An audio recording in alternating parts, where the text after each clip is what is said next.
what happened is I kind of got burned out. This one year, he asked me, his name is Tom, and asked me to climb one of those Adirondack high peaks. I think from there, I fell in love both with the physical aspect of it and then just the beauty and accomplishment of getting to the top of that mountain. So you go through the highlights of what you've done. How do you progress in this? I mean, are you able to monetize this? I mean, you got sponsorship, or what does this look like as far as that's concerned? You know, I found a way to semi-retire. In that Adirondack high peaks, when I first did it, I would do YouTube videos just to capture the moments and, you know, put them up for friends and show that kind of stuff. I semi-retired because I lived well below my means. And instead of being able to donate money, I wanted to donate my time and talents back to, you know, the environment. Mike Rodomski, reading the bio, I can't wait to find out. I want to go back into the origin of things like we do, but I piqued my interest. I wanted to get your explanation on it. What's like an Adirondack, or it's a 46er? What's a 46er? Right. So the Adirondacks have 46 high peaks, they call them, above 4,000 feet. And the idea is it's a challenge to climb all 46 of them. There's, probably about 14,000 people that have done it so far. There's also, you can become a winter 46er if you do them all in the winter. So that's what you've done. You've also been a winter 46er. Correct. Yeah, it's rugged mountains. People underestimate them being, 4,000 feet. A lot of people out west doing the 14ers come to the Adirondacks and say, "Holy cow, these are some tough mountains," because we don't have switchbacks. It's just straight up a creek bed to the top of the mountain usually. All right, let's go back now. Where were you from, and what did your mom and dad do for a living? How did you get involved in doing what you're doing? So I am from Buffalo, New York, a suburb just south of Buffalo. Go Bills, of course. Yes. And my parents, we weren't really outdoorsy. My dad, more athletic, I would say. My dad played golf, and being from Buffalo and Polish, bowling is in my heritage as well. And my mom was a school teacher. I did the normal things. I was a Boy Scout when I was younger, and then I discovered girls and sports, and that was the end of Boy Scouts. Progressed through sports, went to college for baseball, played a lot of golf after that, career and kids and that kind of stuff. And it wasn't until I have to look at the date, I think 2016, a colleague of mine, a vendor, we have a conference every year in Lake Placid, New York. And every year I would play in the golf tournament with my colleagues. And this one year he asked me, his name is Tom, and asked me to climb one of those Adirondack high peaks.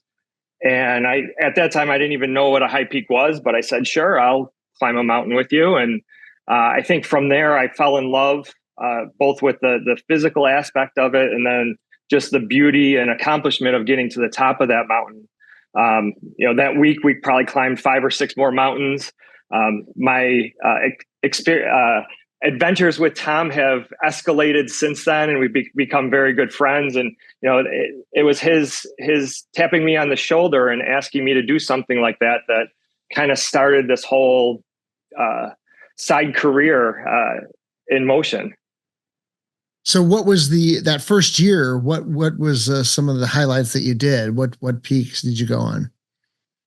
So Phelps Mountain was the first one that I did.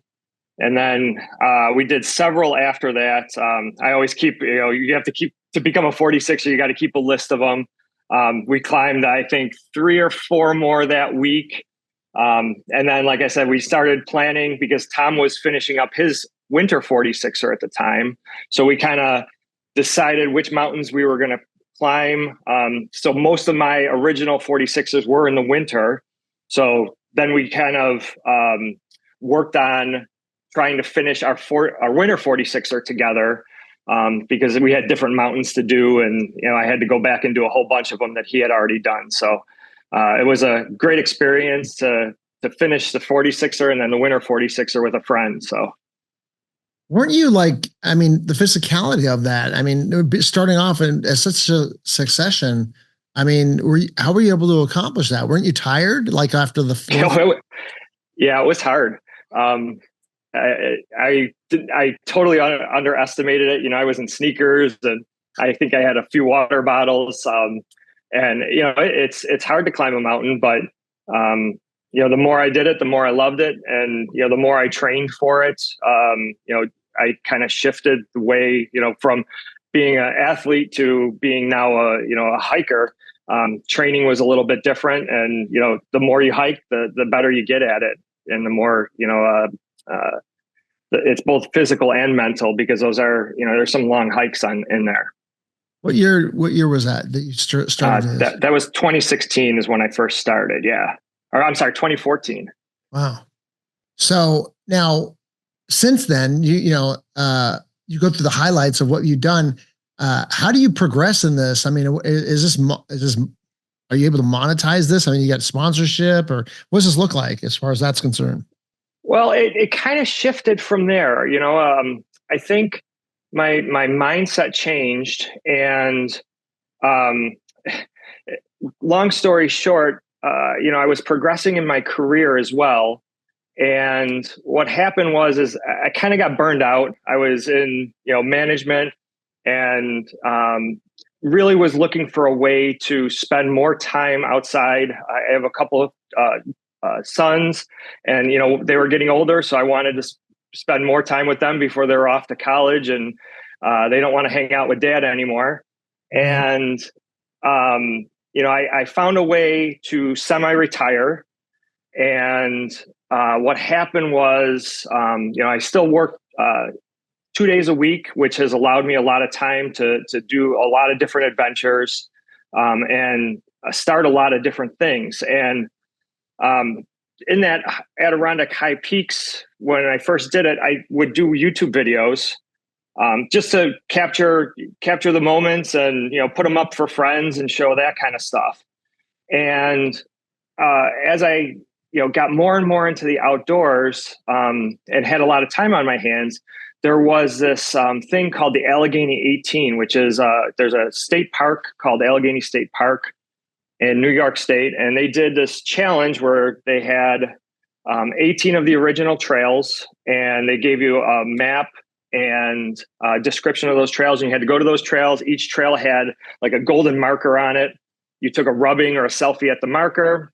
When you finished that, you got a water bottle at the admin building. And I thought it was great, because it took me to trails that I never went to. However, there was no community around it. So I started small. I made a community around that particular challenge. And then, my background is in IT, but I also have a degree in environmental science. And I was real heavy into GIS and mapping and doing that kind of stuff in my master's degree. And I said, well, I got a lot of this knowledge and these maps. Could I do the same kind of challenge in Western New York, and make it broader, not just at one state park, make it across the region? So I launched, because I had a lot of time on my hands, being semi-retired, I launched a hiking challenge, the West New York Hiking Challenge. And it was really just my way of giving back. I semi-retired because I lived well below my means. And instead of being able to donate money, I wanted to donate my time and talents back to, the environment. So that was how I started this hiking challenge. And, it started small. I started in a winter. I was going to be happy if I got 20 people to sign up, and ended up getting like 300. And then what happened was COVID hit. So I started it in the winter of 2019, and it grew a little bit that next summer. The following summer, or the following winter, I got on the news a few times with the hiking challenge, and it just exploded overnight, because what were people told to do? Go outside, right? So that following summer, it went from, we went from, maybe 1,000 to like 3,500 people in the hiking challenge. I gotta ask this question. Are you saying that, I mean, all these people going and meeting you at one time to do this, or no? What is no? So it's all self-driven. Yeah. I give them a set number of trails to do. So The current challenge that we're running right now, they have 46 trails and they have to finish approximately 20 of those trails. So I provide them a lot of value by giving them a list of the trails, digital maps of each one of the trails, a description, and then there's a landmark that they need to go to. And I built the community around that, which was lacking in that Allegheny 18 challenge. So there's a Facebook community where people can, learn about trail conditions, go ask people to go on group hikes. It's been an amazing journey because, I originally did it to raise money, and we've raised a lot of money to date. So we've been doing it about 5 years, and we've donated over $330,000 to local environmental causes. Yeah. But the part that I was never expecting to happen was the community that grew around it, and through COVID and even beyond, and now I get stories of people that are new to hiking. They never hiked before. We give them the tools to, novice hikers, they get a digital map. They're not going to get lost. We rate the trails from easiest to hardest, and they can progress through there. And people have come to me losing weight. There's a few individuals that have lost 100 pounds or more. Some people that have used the hiking challenge to deal with anxiety and depression. Other ones that have used it through chemotherapy treatment and cancer. Just having that goal, having something to do. And then there's other people that, they've reconnected with their daughters because they say, hey, we're going hiking this weekend. And that's become their family gathering every weekend. So there's so many, the money was great, but all of these intrinsic things that have happened subsequently have just been incredible. So you thought you were going to get like 20 or 40 people, and then COVID hits, and then everybody, because this is something they can do with 1 or 2 other people and social distance. So, and people weren't working. They, they didn't want to stay home. So they said, why not, do this? So people are going through their, not, whatever quarter midlife crisis, and they're like, this is going to be our thing because we need to, let's get outside anyways. Can't stay cooped up. And then all these people start doing this, and you got 3,500 people. Yep. It's even, it's the numbers are crazy because we have a Facebook group community of about 65,000 that are all just Western New York. That's you started this group, and now there's 65,000 followers because you decided to just kind of like be semi-retired and just kind of organize this thing, and just started with your buddy dragging you out there to do this yourself. Exactly. Yeah. And the other, it's been an amazing ride because what has happened is all these people started hiking, and there was a lot of people that just did it in COVID because they had it and then they went back to their normal life. But I think there's a lot of people that have stuck with it and have fallen in love with the outdoors because of the hiking challenge. And then what we're seeing is, I never really anticipated this part of it either. Is they wanted to escalate their adventures, just like I did with my friend Tom. They went from hiking in Western New York to saying, hey, I want to climb high peaks. I want to do backpacking trips, things like that. So it's kind of dovetailed into almost a full-time business for me, doing skills classes like map and compass and backpacking and wilderness first aid. And then, I've started doing backpacking guided trips and trips to the Adirondacks. That has never, was never even on my radar. And it's just because of the demand from people at the hiking challenge that, they're now, they got introduced to the outdoors, and now they're positioning their vacations. Instead of going to Jamaica and going to an all-inclusive resort, they're going to national parks and, doing great things like that. What are you doing during this whole time? Are you going, because everybody's separate.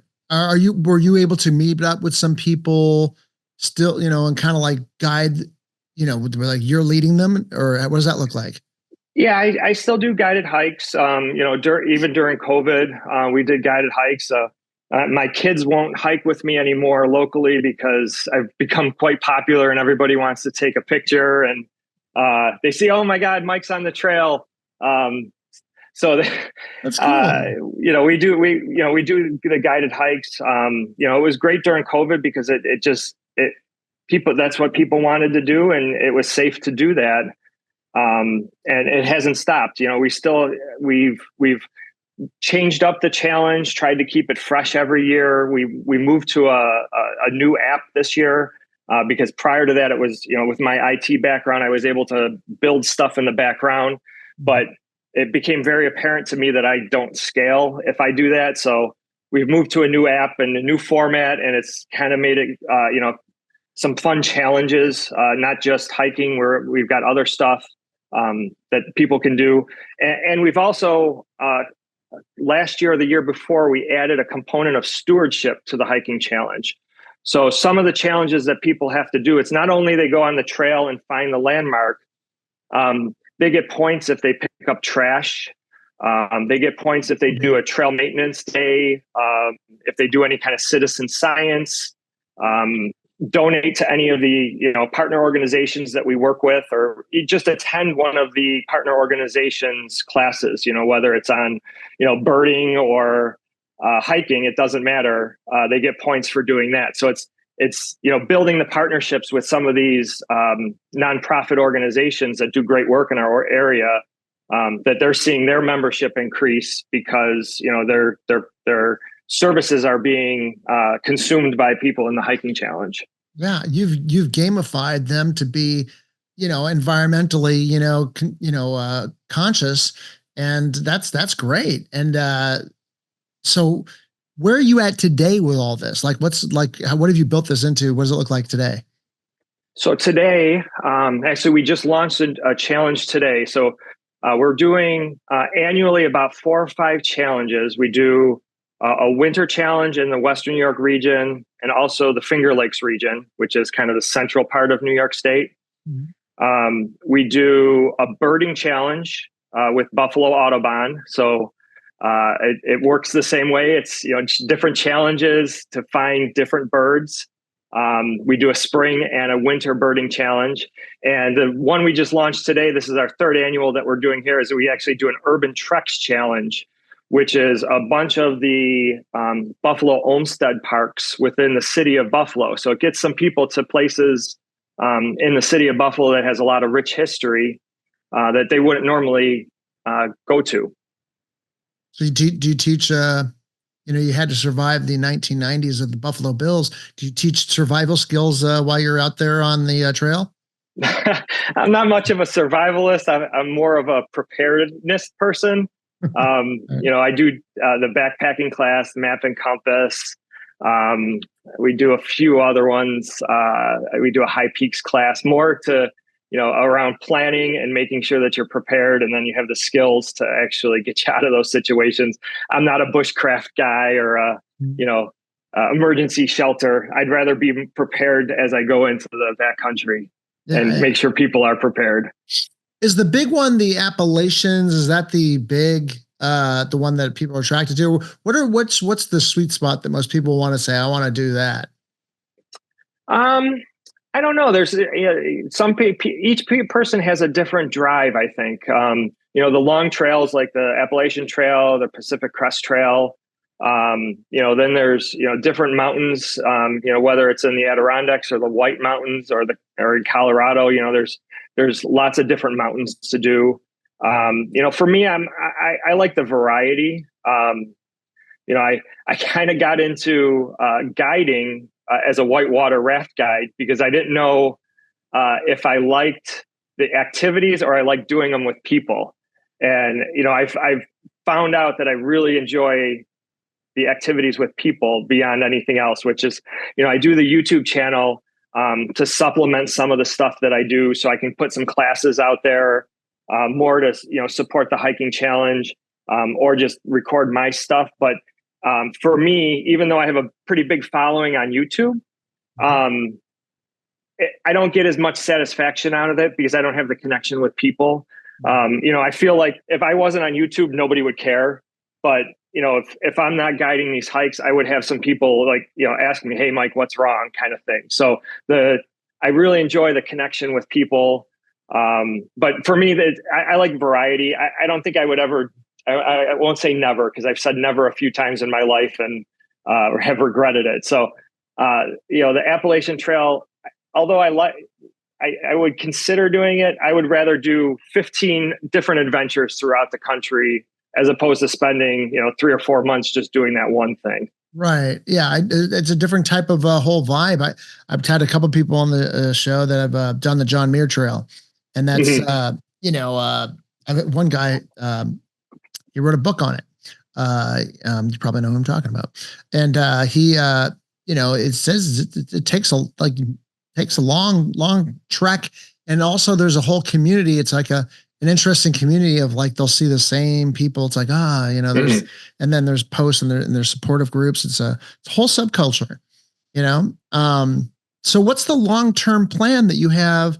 5-10 years down the line, what do you want to how does this you still do this, and what's the long-term plan? Yeah, that's a really interesting question, because I struggle with it myself, especially being my background in IT. The stuff that I'm doing now, the guiding classes, it's really difficult because I don't scale. I'm one person. I can, even if I did a trip every weekend, that doesn't scale. I'm going to burn out. My body's going to burn out. So I've been kind of thinking about ways to figure out how I can scale without actually getting employees and, going back to what I stepped away from. Yeah. I'm trying to balance that out of how I can do that. And I would like to do it. There's a few other types of challenges that I think I could probably launch. I would love to do a larger regional one, more of a New York State one, as opposed to specific to my location. It would be a little bit more generic. So if you lived in New York City, you could complete it. If you lived in the Adirondacks, you could complete it.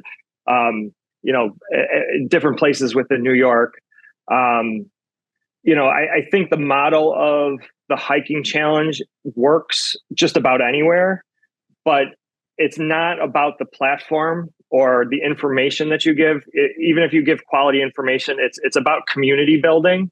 Right. And again, I don't believe I can scale that without partners in that area. So if somebody wanted to do a hiking challenge, let's say in Texas, there's no reason we can't do it. We can make the maps. We can create the value with digital maps.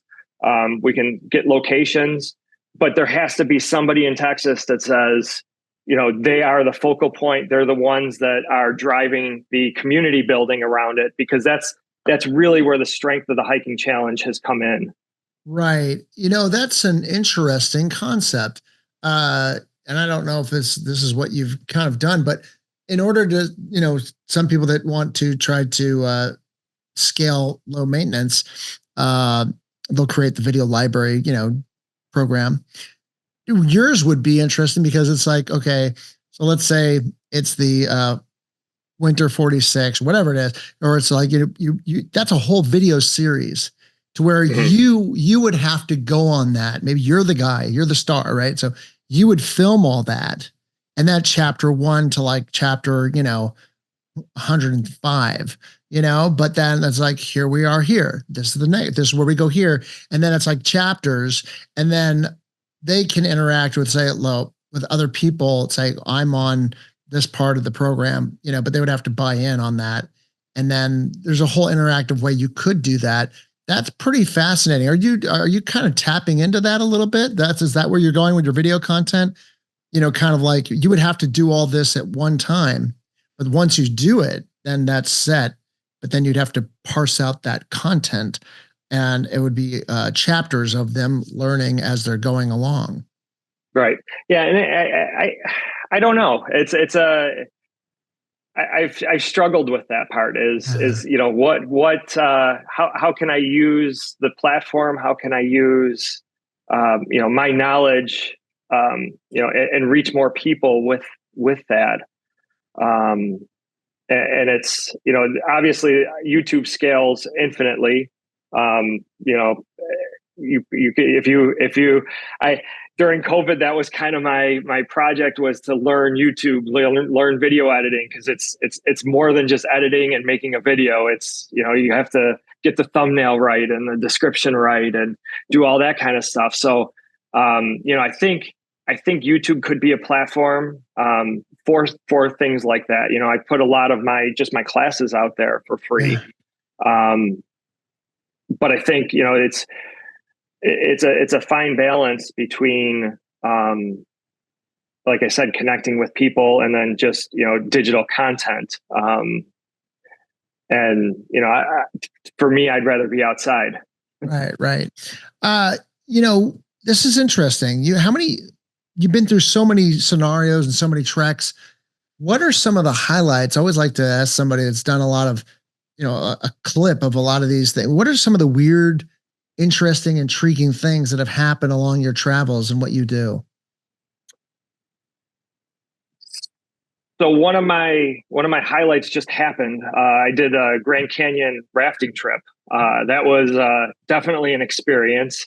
You asked about the Appalachian Trail, and I can see the appeal of the long time, because it was 23 days in the Grand Canyon, and it takes you a few days to get into the groove, and then things happen in your mind. Good things happen when you're out there for that long. Right. So that was definitely a highlight experience for me. We've had. I can't say that I've had any crazy animal encounters. I went 1 year, so 40 years of my life, I didn't see a bear in the wilderness, and then I went 1 year and I saw about 9. Wow. in a year. Where was this? It was all over the place. I saw Shenandoah National Park, local parks in Western New York, places where you hear about them, but I just never had the opportunity to see one. And it started early in the season and just continued all season. Bear after bear after bear. So never close enough to have a crazy encounter. I've had some very, very cold Adirondack nights, days. One experience that I can recall that I learned a lot of lessons on, for sure, is we started it was -21 at the trailhead, and it was about 40-mile-an-hour winds at the summit. So it was definitely learned a lot of lessons that I would not repeat on that particular trail. And in those conditions. So that was definitely memorable. I think I love the winter in the Adirondacks is something special. It's very quiet. It can get quite chilly, but you do feel very accomplished when you summit a mountain in the winter, because some days you can't see anything, and other days you get these bluebird skies that the pictures almost look like you're on a green screen, and it's incredible. That's awesome. As we come to a close, it'd be silly not to ask you this question. We're a backpack company, Bullator. So we got to ask, a guy that just specializes in backpacking treks like you. So let's go do a top 5. What are the top 5 things that you look for in a good backpack? That's a great question, because I'm right now at the precipice of changing my mentality a little bit with backpacking, and I think that comes with time. It's with backpacking gear, it's always a balance between price and weight. The more you pay, the less it's going to weigh, and the smaller it's going to be. So there's this trend for ultralight. I don't know if I'll ever be quite ultralight, but especially being a guide, you tend to bring a lot more stuff. So I'm actually looking for something that's fairly lightweight. Certain ultra lightweight backpacks, probably about 2 pounds. There's some in the 3-pound range. But what I find lacking in some of the ultralight ones, I do like the simplicity of not having a lot of pockets, more like just a dry bag on your back. But that comes with a penalty of comfort. Some of them don't have frames, so that limits you to how much you can actually carry. So your gear has to match the limits of the backpack. So if I could find a really lightweight one that has a very minimal frame, that, probably maybe 40 liters would probably be my sweet spot for summer. Obviously winter, you need a little bit more space because everything is bulky. So let's see, that's a couple things. So definitely I still would like a frame. I still would like load lifters, I think, on a backpack, even if it's lightweight. The load lifters are the contoured straps around the shoulders, or what's load lifters? After you pull them this way and it brings all of the weight forward. Right. Those are the kind of the shoulder, rather than just having a strap around your shoulders. This is connected to the back part. Exactly. And it's contours around the neck and shoulders, and then it tapers off thinner. That's what do you call that? The load lifters. Yeah. Load lifters. Okay. Yeah, and a lot of the I would know that, but I don't have those now. That's been one of the things that there's only a few companies that have go with a lightweight pack with a minimal frame. They kind of skimp on the load lifter, and it just makes it so much more comfortable. Right. I'd love it to a pack also to be 100% waterproof, but very few are. Oh no, I'm taking notes. So where we're at right now is, we launched our it's a Bolo tarp. It's an 8x8 tarp that opens up to a hammock that also is a gear organizer. When you put it's a sidewall to a pop-up tent. It's an 8x8. It's a tarp. It can be an A-frame. That's the Bolo tarp, and that plugs into our soft cooler, which is all this heavy, bulky stuff. It still fits in an overhead, so that's one thing. But the Bolo tarp can connect to our tactical backpack, which is your kind of like it's got a Faraday pocket. It's got a fireproof pocket. It's got, all you wanted a tactical. And then we got a day pack, right? And we got a duffel, but we haven't made, that's why I'm interested to talk to you about it. And as I'm taking notes, we haven't made the ultimate lightweight backpacking, like people want to say, no, I want something super light. And I'm already listening to you, and with some of the things, and no one's going to steal this idea because it's a big industry. And I'm already going to talk to our development my girl about it. Erica, if you're listening, okay, we're going to be talking about this. So you got to have the contouring backstrap, the supports there. What you could do is that there's that heavy duty foam. It's almost like Yeti has the impressioned, their logo's impressioned on that. You could have that as your support frame. So you don't need any metal. You don't need any brackets. You don't need any of that. So that can be, you just need to make sure it's dense, but firm, but not too thick, so it keeps it lightweight. And you could definitely do a waterproof and keep it light. I am a pocket guy though. You don't want a lot of pockets. No, I find that I don't use them that much. I have a Gregory pack right now that has lots of pockets, and I find I just stuff everything in the top, and don't use a lot of the zippers and a lot of the pockets that have it. That's good to know. I mean, really, now that I think about it, I like the small pocket on top where you put a wallet or keys. And then I just use the big compartment for everything else. And I don't really use too much separation on maybe one other separation in the bigger compartment. Yeah. And that's pretty much it. Exactly. I think for me, I usually put my food, my headlamp, compass, all the important stuff in the brain of the backpack. And then I have a couple smaller hip belts that for my phone. And I personally, I've been looking at a couple, and that's one of the things that the ultralight backpacking companies are stopping is the hip belt not having pockets. And, it's just to save weight. But, I've seen some people have some really nice pouches on the chest strap area. We have that. That kind of stuff, like, stuff where you can get to it really easily without even having to take your backpack off. Another pet peeve that a lot of people have, I know, is being able to get to a water bottle. Like, I'm a hydration pack. I usually use that, except for in the winter because it freezes. The camel membrane one. Yeah, like a Camelback. Yeah. I'm a fan of those, but but if you just have water bottles, they're always very, very hard unless you have, really good flexibility to get to them. I would rather have a couple I'd rather have a very simple backpack and have a couple like kind of tactical pockets for things on the strap. Yeah. I'm speaking to the man right there, Mike Rodomski. If we're going to talk about backpacks on backpacking backpacks. You're the part of that Mount Rushmore that I think I would ask. Cool. Right? All right. So wonderful stuff. Tell everybody how they could find out more about you and what you do, and to go on your adventures and check you out. Yeah, so I have, the best place is my website, OutsideChronicles.com.